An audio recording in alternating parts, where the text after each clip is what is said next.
Bonjour les amis, on se retrouve pour une vidéo où je vais vous montrer ou essayer de trouver avec vous les 3 descentes les plus dures de la prochaine Diagonale des Fous 2023. J'habite à La Réunion, je pratique le trail, j'ai fait le Grand Raid l'année dernière, cette année je fais le trail de Bourbon. Je pense avoir une petite expertise et avoir pratiqué ces descentes. Alors en plus, voir la course de la diagonale sous le prisme des descentes, ça peut être intéressant, c'est un autre angle pour attaquer cette course. Et on va partir tout de suite sur les 3 facteurs que j'ai identifiés pour classer en fait ces descentes extrêmement dures. Donc on a les kilomètres parcourus avant d'attaquer la descente, hein, la longueur de course avant d'attaquer une descente. Évidemment, si on attaque une descente au premier kilomètre, c'est pas la même que si on attaque au 150e kilomètre. Ensuite, la longueur de la descente ou les caractéristiques un peu techniques. Si elle est longue, on va passer du temps, etc. Ça va plus tirer sur les articulations, sur les muscles, bref, vous connaissez. Et le troisième élément, la technicité. J'ai mis un coef de 2 sur... ça se complique pas trop, hein, ne vous inquiétez pas, c'est bon, c'est bon. Coef 2, technicité, et coef 1 pour les autres. Donc technicité, ceux qui ne connaissent pas, c'est terrible, les sentiers à La Réunion. Donc j'ai décidé de les comparer entre eux, hein, attention, je les compare entre eux, la technicité de descente, parce que je pense que si je les compare à une course ou des descentes dans les Alpes, bien sûr, elles obtiendraient une note beaucoup plus élevée que ce que j'ai pu mettre dans mon classement, tout simplement. Ok, donc c'est des notes de 1 à 10 et c'est parti. J'ai également fait une vidéo sur les 3 montées les plus dures du Grand Raid. Et voilà, c'est parti. Donc la troisième descente. Donc on utilise trace de trail, le parcours officiel. Pour moi, la troisième descente la plus dure, c'est ici. C'est la descente du gîte du Piton des Neiges à Cilaos. Alors, je sais qu'avant, on passait par Coteau-Kervegen, une variante pour arriver à Cilaos et qui est extrêmement pentue et très cassante. Donc, on a l'habitude de dire que descendre par la voie classique du Piton des Neiges, donc par le bloc, c'est facile. Ouais, pourquoi pas. Mais la réalité déjà, c'est qu'on atteint... Donc on y arrive au bout de 62-63 km. Hein, on a déjà plus d'un marathon dans les pattes. Donc j'ai mis une note de 5 sur 10. Voilà. Au niveau des caractéristiques, je prends jusqu'à Cilaos. On est quand même sur 12 km. Donc c'est assez long. Et 1700 mètres de dénivelé négatif. Hein. Dans les chiffres, vous allez vous taper moins 1700 mètres de dénivelé. Ok. Il y a un petit coup de cul de 200 mètres, c'est ici, hein. Mais j'en parle même pas. Donc, au niveau de la difficulté, moi j'ai quand même mis un niveau 7 en longueur et en caractéristiques. 7, ça aurait pu être plus, hein. Je vous l'accorde, j'ai été un peu léger pour cette descente-là. Ensuite, au niveau de technique, la technique de cette descente, technicité, eh ben, c'est là que c'est pour ça qu'on dit qu'elle est facile, c'est qu'elle n'est pas technique. Clairement, elle n'est pas technique, elle n'est pas dangereuse. Il y a des marches, elle est cassante, hein, forcément. Je ne dis pas qu'elle ne va pas être cassante, je ne dis pas que vous n'allez pas la sentir, mais elle n'est pas technique, elle n'est pas dangereuse. Il y a rarement de boue, il n'y a pas beaucoup de boue normalement, il n'y a pratiquement pas de boue. Et voilà, du coup ça fait une note de 20 sur 40. Ok, deuxième descente qui remonte en numéro 2 tout simplement. C'est la descente donc, de Dodane jusqu'à la Possession. Donc on est ici, on sort du cirque de Mafat et on va jusqu'à la Possession, ici, avant d'attaquer le chemin des Anglais. Alors, ça paye pas de mine, je vous l'accorde, rien d'impressionnant dans les chiffres, mais la réalité, c'est que vous allez attaquer cette descente au bout de 132 km. Donc pour moi, ça joue, j'ai mis une note de 9 sur 10. La difficulté, ou la longueur, hein, enfin, caractéristiques techniques, ça a l'air de pas impressionnant, mais on est quand même sur 12,3 km et sur plus de 1000 mètres de dénivelé négatif et 200 mètres de dénivelé positif. Donc, clairement, bon, j'ai mis que c'était une note de 6, parce que c'est en dessous du Python des Neiges. J'ai mis une note de 6, alors que le Python, j'avais mis une note de 7. Mais clairement, ça va tabasser. Hein. Ça va tabasser les cuisseaux et les genoux. Hein. Et puis, ce qui fait la différence, c'est la technicité de cette descente. Cette technicité, c'est une horreur. Une horreur absolue. Vous avez déjà une première section là où vous allez devoir vous agripper aux arbres pour descendre parce que c'est raide comme ça, il n'y a pas d'escalier, donc on glisse, il faut s'accrocher aux arbres, c'est une horreur.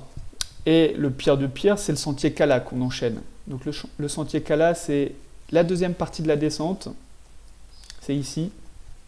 Et là, mes amis, déjà vous allez avoir des montées dans ce sentier-là. Des montées très très raides. Moi, il y avait même des bouchons. C'était sur la Mascareigne, on était en fin de course, mais il y avait des bouchons quand même parce que c'était très raide en montée et très très raide en descente. Il faut s'agripper, il faut limite faire de l'escalade, il faut descendre en arrière, les fesses en arrière, ou la face, la tête face au sentier. Bref, c'est extrêmement technique. Et la fin, là, on commence à avoir beaucoup de cailloux. La fin est beaucoup moins pentue, mais on a beaucoup de cailloux. Ça casse les pattes. C'est dur de courir là-dedans. On a peur de se casser la cheville. Et la chaleur arrive aussi à la possession. Au niveau de la mer, il fait très chaud. Bref, c'est pour ça que j'ai mis en note technique, note de 7 sur 10. Hein. 7 sur 10 et j'aurais pu mettre même un peu plus. On arrive du coup à la descente la plus dure. La descente la plus dure, donc pour moi, mais j'attends vos avis aussi dans les commentaires, hein, ceux qui ont étudié le parcours, dites-moi, ceux qui ont déjà fait la diag, dites-moi, hein, c'est important. Pour moi, ça va être la descente de Roche Plate jusqu'à Debras. On est ici. On est ici. Pourquoi? Parce qu'on va l'attaquer déjà avec 110 km dans les pattes. Si vous avez regardé la montée la plus dure dans ma vidéo sur les 3 montées la plus dure, vous aurez vu que on n'est pas loin on vient de terminer une des montées les plus dures du Grand Raid et on enchaîne avec, pour moi, la descente la plus dure. Donc, au niveau des kilomètres parcourus, j'ai mis 8 sur 10, hein, 113 km de parcouru. Au niveau de la longueur et des caractéristiques, donc on est sur 14,75 km, pratiquement 15 km, 1600 mètres de dénivelé négatif. 1600 mètres de dénivelé négatif. C'est énorme. Donc on est sur du plus de 10% de moyenne de descente. Mais entre deux, on vous met 666. J'ai pas fait exprès. Hein. 666, le chiffre du diable, en dénivelé positif. Donc pendant que vous allez vous taper de la descente, vous allez aussi gravir 600, voire 700 mètres de dénivelé positif.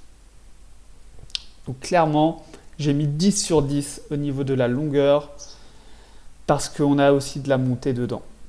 Et donc, ces 15 km, vous allez les faire peut-être à 3 km/h, peut-être à 2 km/h de moyenne.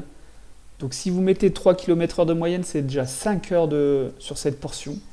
Si vous mettez 2 km/h de moyenne, c'est 7h30. 7h30 sur cette portion. Donc ça va être très très long.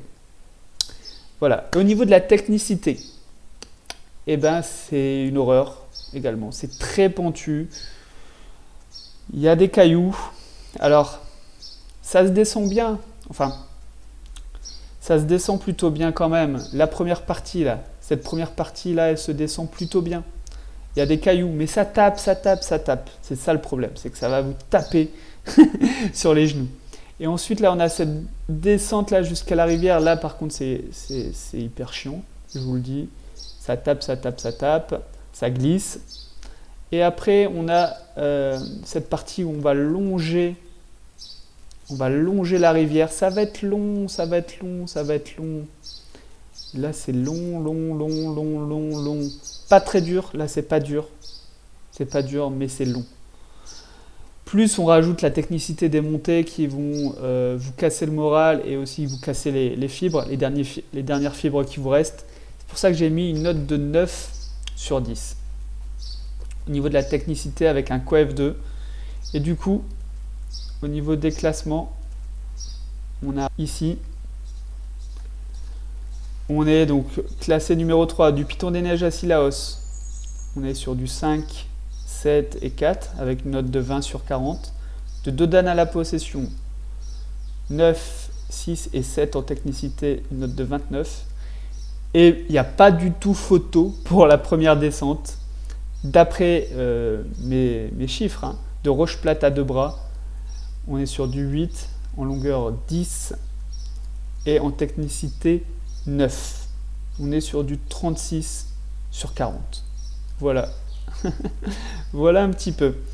Vous avez les clés maintenant pour peut-être adapter votre plan de course par rapport à ces descentes qui vont jalonner le parcours.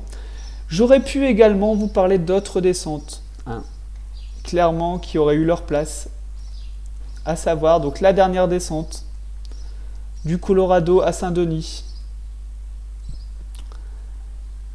En termes de technique et de caractéristiques, elle est très très dure, hein. Donc on est sur du 4 km et du 600 mètres de dénivelé négatif. Et elle arrive en fin de course. Alors pourquoi je ne l'ai pas mise? Parce qu'elle arrive vraiment, c'est la dernière descente. On ne sent plus rien. Vous n'avez plus mal, vous voyez l'arrivée, vous voyez le stade de la Redoute d'en haut. Bref, c'est les émotions qui commencent à arriver. Donc pour moi, ce n'est pas une difficulté comme les autres. Une autre descente aussi que j'aurais pu vous indiquer, c'est une toute petite portion pour moi, c'est la portion en fait de la possession à la grande chaloupe. Un petit peu ici, là. Cette toute petite portion de 3 km, voire un peu moins, mais sur lesquels les pavés sont disjoints. Il n'y en a aucun qui est aligné, il n'y en a aucun qui est droit, aucun qui est penché, ils sont tous penchés d'un côté ou de l'autre, mais jamais penché du même côté. Le pied, c'est impossible de courir là-dedans. Enfin, franchement, je ne sais pas comment les gens courent dedans. Faut prendre son temps, mais c'est un enfer, on n'avance pas, tout simplement. Bon, comme c'est tout petit, c'est une petite section, je ne l'ai pas mise, hein, mais je peux vous dire que vous allez vous en rappeler. Vous allez vous en rappeler, moi. Vous allez dire, ah ouais, Nathan, il m'en avait parlé de cette vidéo, dans sa vidéo. Et j'aurais pu aussi parler de la descente du sentier scout. Donc on rentre une première fois dans ma fat, on ressort et on re-rentre à travers le sentier scout qui est ici. Donc c'est clairement une belle descente, hein. Il n'y a pas photo. On va voir les caractéristiques. On est sur du 6 km et plus de 900 mètres de dénivelé négatif. Donc c'est une très belle descente. Mais je ne l'ai pas mise, voilà, c'était le top 3 et pas le top 4 et pas le top 5. Voilà mes amis, on se retrouve à la Redoute. Je vous donne toute ma force pour votre diag ou votre autre course du Grand Raid. Ciao!